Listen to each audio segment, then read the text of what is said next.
They told me I didn't belong, that I wasn't good enough to carry the family name. Today, that same name is etched in steel on the building where they clock in every morning. Rejection cuts deeper when it comes from the people who were supposed to love you unconditionally. Maybe it was your last name, your background, or just the way you saw the world, but they made sure you knew you didn't fit. This isn't just a story about proving people wrong. It's about rewriting history, because when they refused to see your worth, you didn't beg for a seat at their table. You built your own, and now they work under your name.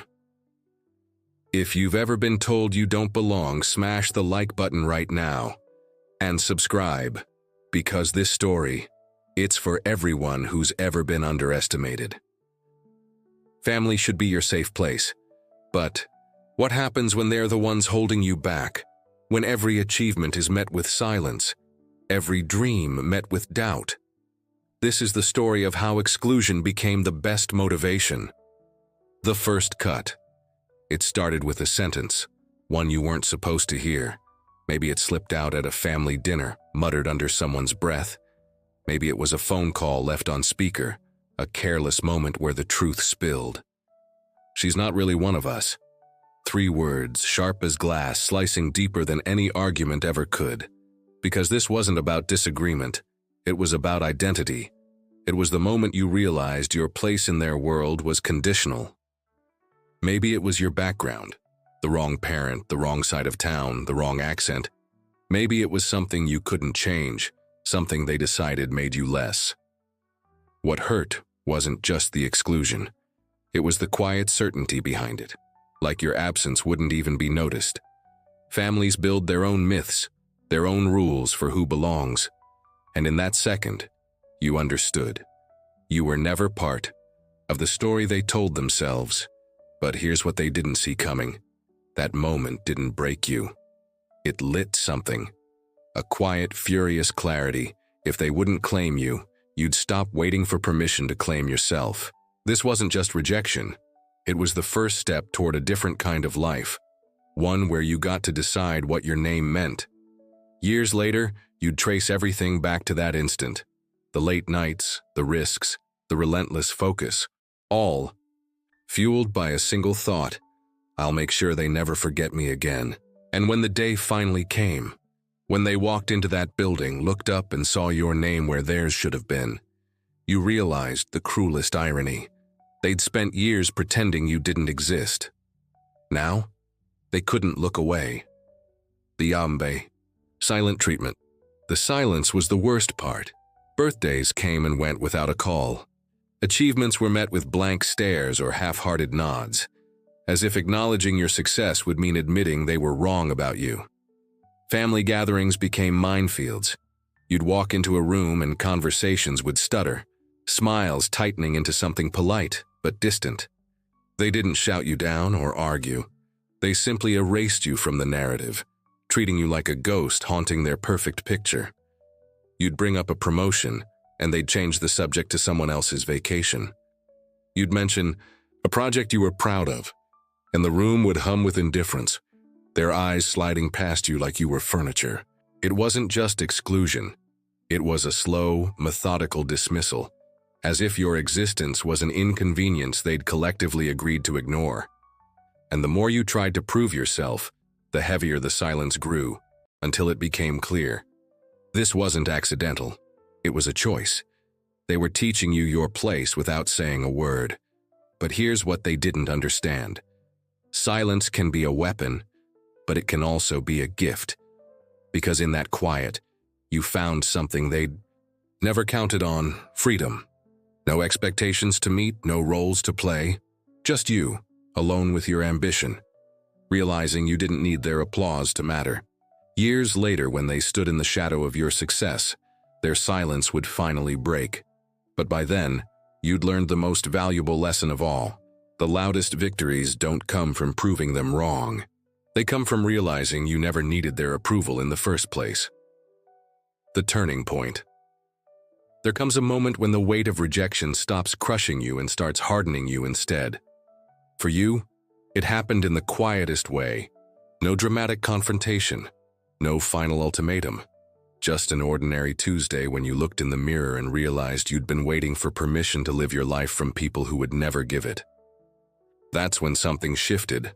The desperate need for their approval didn't disappear overnight, but it lost its power over you. You began to see their exclusion not as a verdict on your worth, but as their limitation. While they were busy deciding who belonged, you started building something that couldn't be ignored.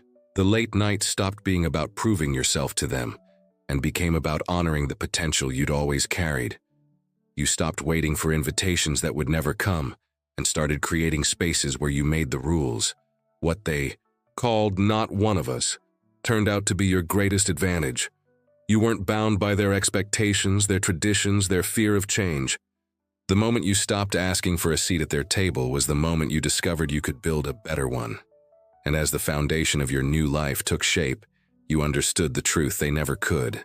Belonging isn't something others grant you. It's something you claim for yourself, brick by brick, until one day you turn around and realize the people who said you didn't belong are now standing outside, looking in at everything you've created, wondering how they got left behind. The grind.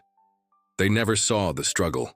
The 4 a.m. alarms, the double shifts, the meals skipped to pay for certifications they didn't think you needed. While they moved through life with the ease of those who'd never questioned their place, you were fighting for every inch of ground. Their privilege showed in smooth hands and weekends free, yours in calluses and coffee-stained planners. Each rejection letter, each condescending "maybe next time" from lenders, each skeptical look when you explained your vision. These became your fuel. You developed a second sense for opportunity, learning to spot cracks in the system they'd never noticed because they'd never needed to look. The grind wasn't romantic. It was showing up when you were exhausted, choosing the library over parties, watching peers advance through connections while you built yours through sheer competence. What they called overambitious was just your refusal to accept their limited imagination as reality. The beautiful irony. Their network of favors and family ties made them predictable.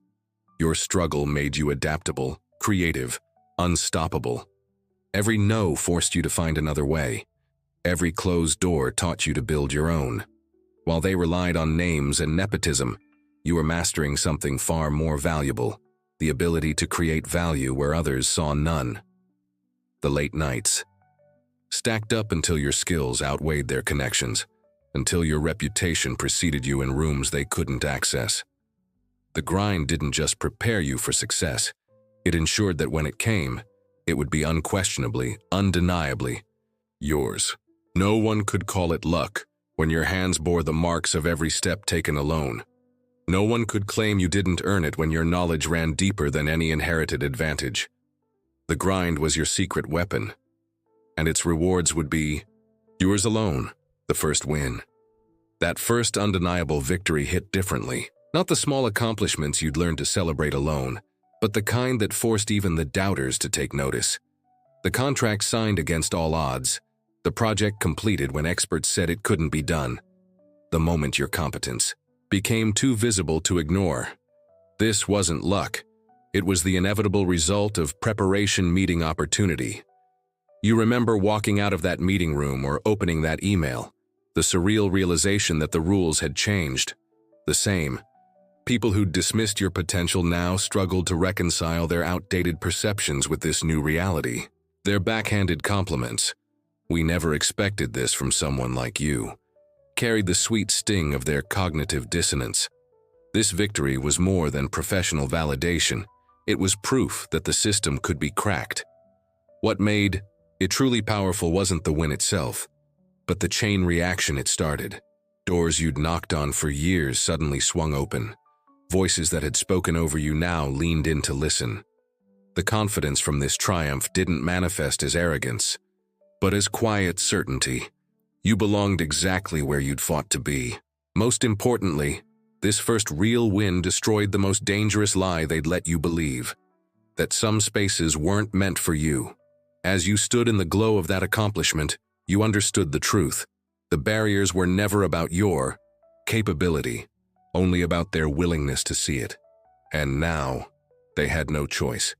The evidence stood undeniable, the first domino in what would become an unstoppable cascade of success. This victory wasn't the finish line. It was the moment you realized how many more were waiting to be claimed. The power move. The property acquisition wasn't just a transaction. It was alchemy, turning years of doubt into undeniable equity. You remember walking through that empty space for the first time, seeing past the dust and faded walls to what could be. The same market they warned you was too competitive. The same neighborhood they claimed you wouldn't fit in. Now yours by right of vision and sheer force of will. The paperwork signed with a steady hand belied the magnitude of this moment. This wasn't merely an asset on a balance sheet. It was territory claimed in a silent war they didn't even know you were waging. The down payment came not from family coffers but from sacrificed weekends, reinvested bonuses, and the quiet accumulation of small denials that added up to this single massive affirmation. What they dismissed as reckless ambition was actually calculated precision. You'd studied trends they ignored, saw value where they saw only risk. The closing documents became more than legal forms. They were the physical manifestation of a fundamental truth. Access could be bought, barriers could be circumvented, and the rules they'd weaponized could be mastered and turned against them. As the keys landed heavy in your palm, you understood this was more than real estate.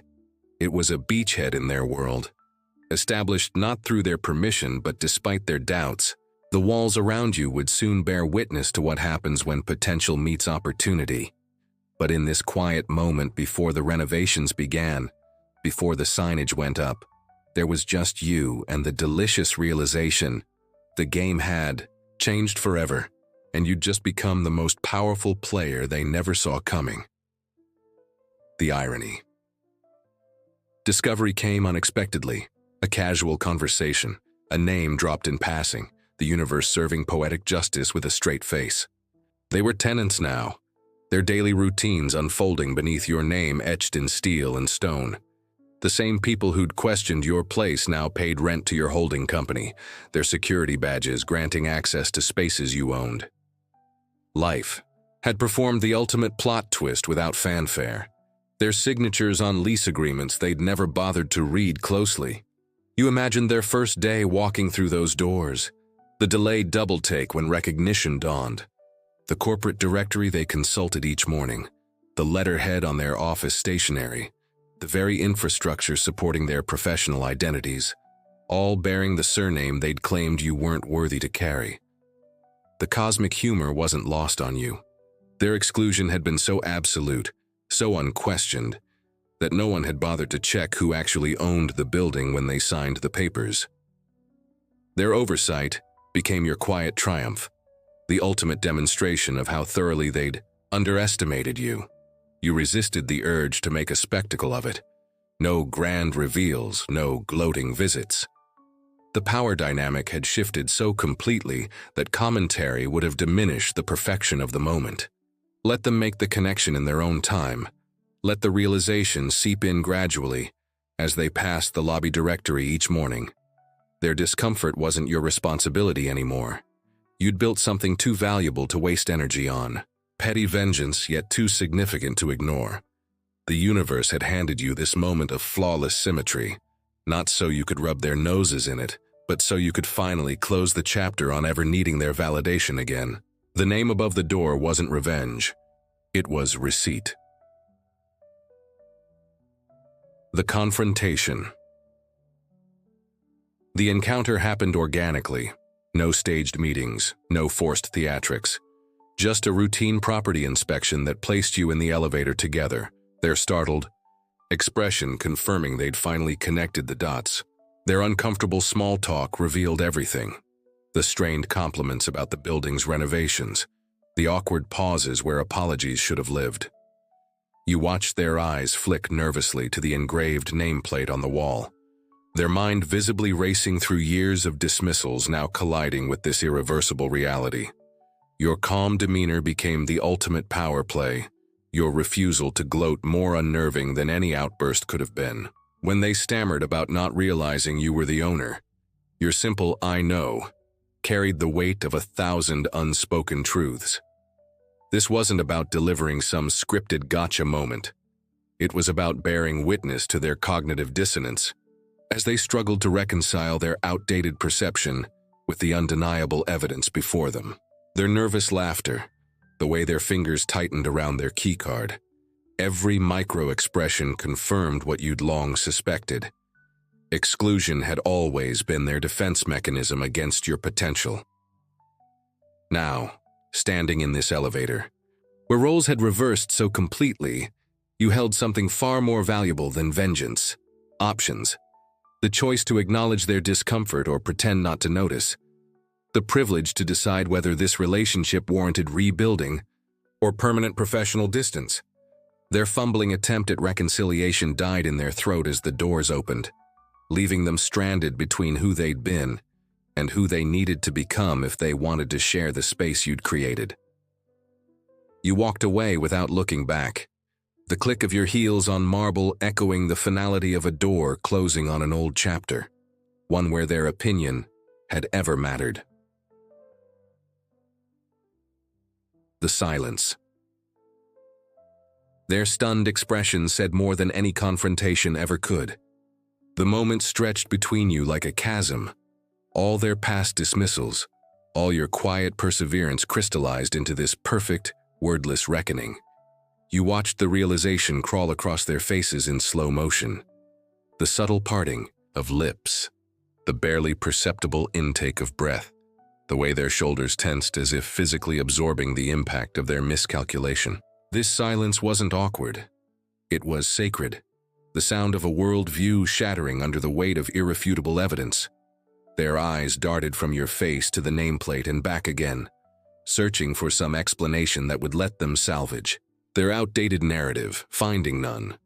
The absence of your gloating unnerved them more than any outburst could have. Your composed demeanor became the ultimate testament to how far you'd surpassed their limited imagination. In that loaded silence, decades of hierarchy dissolved. No excuses about misunderstandings, no claims of changed perspectives could bridge the gap between who they thought you were and who you'd actually become. Their unspoken questions hung thick in the air. How long had you owned this? Who else knew? What else had they underestimated? But the answers didn't matter anymore. You let the quiet linger just long enough for them to fully comprehend the new reality, then turned away, with the quiet confidence of someone who no longer needed validation from the people who'd failed to recognize your worth. The silence wasn't your punishment for them. It was your emancipation from ever caring about their opinion again. Some truths don't require declaration. They simply exist, as undeniable as your name in polished brass by the entrance they now passed through every day. The legacy. That name on the building stopped being about them long ago. It transformed into something far more powerful. What began as a whispered slight became a declaration etched in steel and glass, visible from the street where anyone could see. The letters catching sunlight each morning weren't just spelling out a surname. They formed a monument to resilience, a daily reminder that belonging isn't given but earned through relentless determination. Employees walking through those doors had no idea about the backstory, seeing only a successful enterprise. And that was the point. The past had been rewritten not through words but through concrete achievement. Those who once excluded you now witnessed strangers treating the name with respect, investors valuing it, competitors envying it. The ultimate power move wasn't forcing recognition from those who doubted you. It was making their opinion irrelevant. Every signed contract, every successful project, every life impacted by what you built added another layer of meaning to those letters above the door. They represented late nights turned into breakthroughs, risks that became rewards, every no that fueled your next yes. The beautiful paradox? The more the name gained public prestige, the more those who rejected you had to reconcile their prejudice with universal acclaim. But by then, you'd moved beyond needing their approval. The legacy had taken on a life of its own. What started as personal vindication grew into something larger, proof that exclusion often creates the very thing it seeks to prevent. That name now stands not as a family inheritance, but as something far more meaningful, a life's work, a testament to what happens when potential meets opportunity meets unwavering grit. The final triumph wasn't putting the name on the building. It was transforming what the name meant forever. The day the sign went up, the same name they said you didn't deserve, now towering over the city. They had to walk under it every morning, and for the first time, they had to look up to you. This isn't about revenge, it's about reclaiming. What was always yours, your identity, your worth, your future? They tried to define you by their limits, but you refused to stay small. That name on the building, it's not just letters on a wall. It's proof that belonging isn't given. It's built. Blood doesn't make family. Respect does. And sometimes, the best way to make them see your value is to become someone they can't ignore.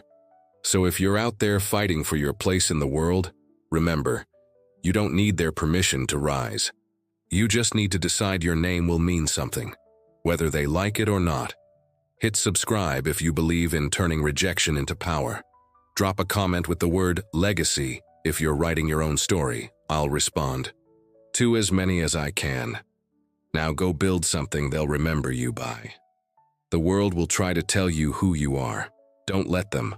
Write it yourself, in ink, in steel, in history.